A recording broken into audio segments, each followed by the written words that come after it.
बहुत ही चुटकुला मज़ेदार नाच गीत गावल जात है।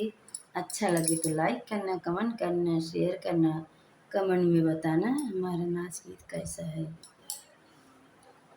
अरे हम हो अपने नैयर के दुलारी मोर बलमुआ, हम हो अपने नैयर के दुलारी मोर बलमुआ, हम हो अपने नैयर के दुलारी मोर बलमुआ, दुलारी मोर बलमुआ, दुलारी मोर बलमुआ, हम हो अपने नैयर के दुलारी मोर बलमुआ, हम अपने नैयर के दुलारी मोर बलमुआ।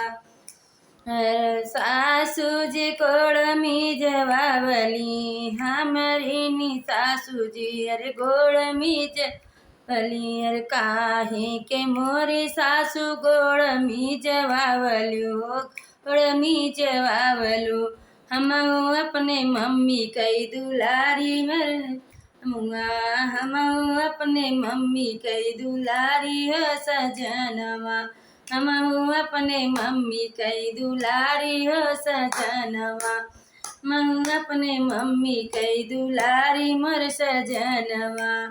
मैं रोज काही के जठनी मोरी रोटिया बेलवावलू, काही के जठनी हरी रोटिया बेलवावलू, हम अपने भाभी कई दुलारी मोर सजनवा, हम अपने भाभी कई दुलारी मोर बलमुआ, हम अपने नैहर कई दुलारी मोर सजनवा, हम अपने नैहर कई दुलारी मोर सजनवा।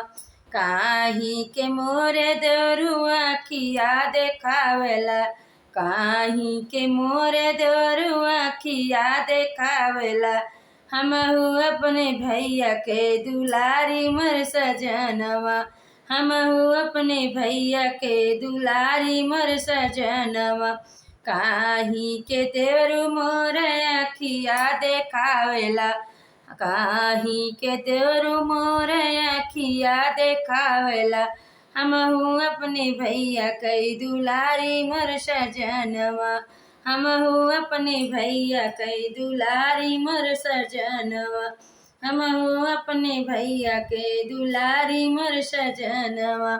बहुत ही चुटकुला नाच गीत आप सभी लोग देखना, लाइक करना, कमेंट करना, शेयर करना। लड्डू गोपाल और भाषा की शीला तिवारी नाच गीत। राधे राधे राधे सभी को जय श्री कृष्ण, जय श्री राम, जय माता जी। हमारा वीडियो देखना, लाइक करना, कमेंट करना, शेयर करना।